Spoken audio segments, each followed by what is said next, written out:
this man who used to be a part of the armed forces, that should be a patriot in this country, has been conniving with the ICC. So wala po itong personalan, wala po itong politika, ma'am.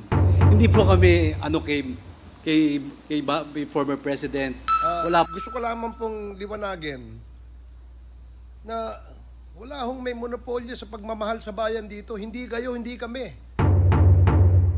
I have given the most part or most years of my life fighting the enemy of this country.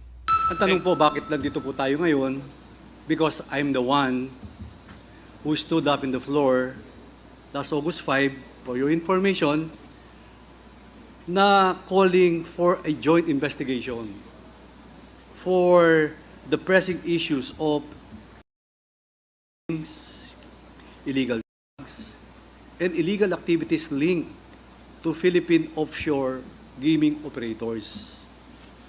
There are a lot of House resolutions. I filed also a House resolution number 1346 directing the inquiry in my own town in Mexico, Pampanga, and you know all of that doon po nakita yung worth 3.6 billion pesos na 560 kilos of shell. And that is in my district, and that is in my province, and that is our town in Mexico. And nakita po din natin yung 3.8 billion worth na intercepted sa Subic Port na inotor po ni Congressman Jeffrey Conghun. Sinabi ko po lahat ito, there are a lot of House resolutions and we have consolidated. That's why this Quadcom form na dumaan po sa tamang proseso, dumaan po sa Committee on Rules, and I think this is the first time in the history of Congress since 1907. This is the first time na nagkaroon po tayo ng Quadcom Committee. So wala po itong personalan, wala po itong politika, ma'am. Hindi po kami kay former president. Wala po yun, ma'am. At sa ating Vice President, do not monopolize the love of country. Mahal po natin lahat ang bansang Pilipinas. Kami po, dito, nakatayo kami. We are staying here up to 2:30 in the morning. We are inviting all resource persons to dig it out what is true. Kung sino po, hindi naman ibig sabihin, in-invite ka rito, akusado ka na. Hindi po.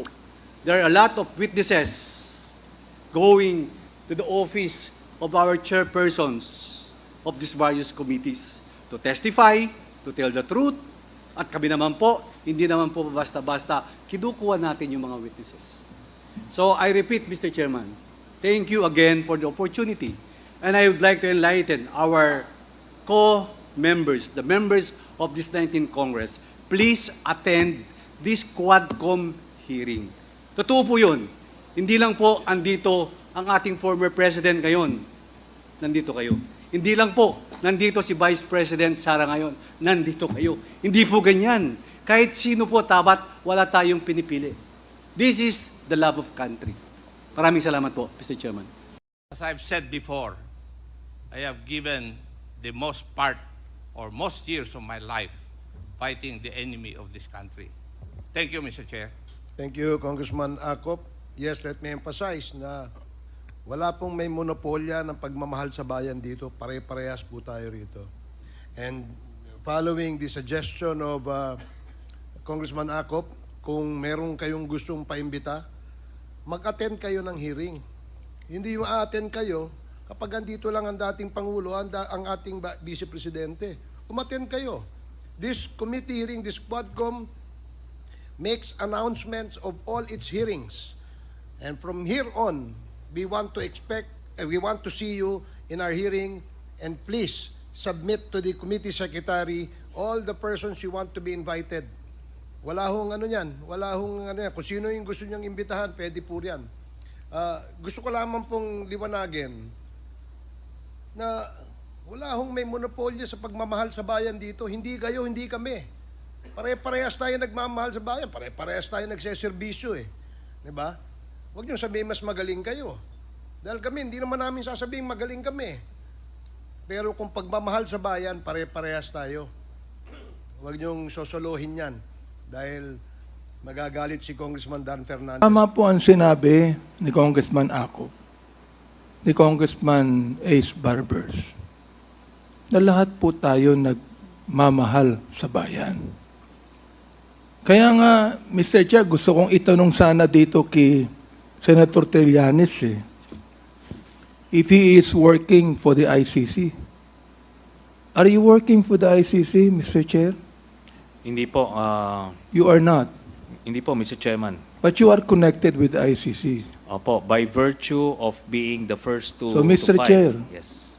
This man who used to be a part of the armed forces that should be a patriot in this country has been conniving with the ICC in this country. Now, we would like to have a balance here. Hindi po yung unfair tayo o bias tayo. Balance lang tayo dito. Hindi natin dito inaakusahan ang sinumang personalidad. Issues. Kaya nga sinasabi ko sa ating former president, hindi ko maintindihan kung bakit kinakailangan pumatay tayo ng 30,000 people sa war on drugs. Naniniwala po ako sa war on drugs, Mr. President.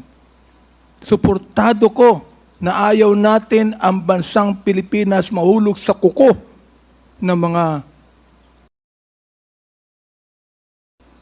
nakakapagtaka lang, Mr. Chair, kung bakit kakaunti lang ang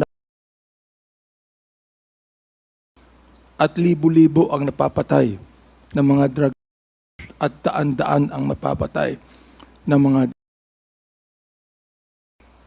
Huwag natin pag-usapan dito ang ideolohiya.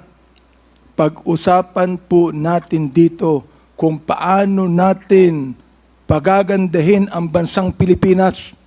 Yan po ang pag-usapan natin dito, Mr. Chair. Maraming salamat po. Thank you, Congressman Abante. Mr. Chair, our senior Mr. deputy. Chair, would like to manifest. Yeah, but before... Okay. Ito ginagawa natin ito tulad na sinabi ng ating chair at SDS. Isang araw na natin itong ginagawa, no? Nagpupuyat tayo dito, nagpapagod, hinahanap ang truth, etc. Para lang makita natin 3,000 ang napatay, more or less, sa panahon ni President Duterte. So, wala ba yan sa inyo? Karamihan dyan, mga kabataan na walang kamalay-malay na naging biktima, Mr. Chair, ng ng mga karumal-dumal na mga sa panahon ni President Duterte. I know, idol mo, si former President Duterte, Mr. Chair, idol ng ating colleague dito, kahit na yung ating Vice President. Pero dapat po, ang tingnan natin dito ay yung kapakanan, lalong-lalo na yung ating mga kabataan. Si Representative Cardema, na tumulong siya sa atin sa paghahanap ng truth dito sa ginagawa natin sa Quadcom at sa iba pang mga hearings, Mr. Chair.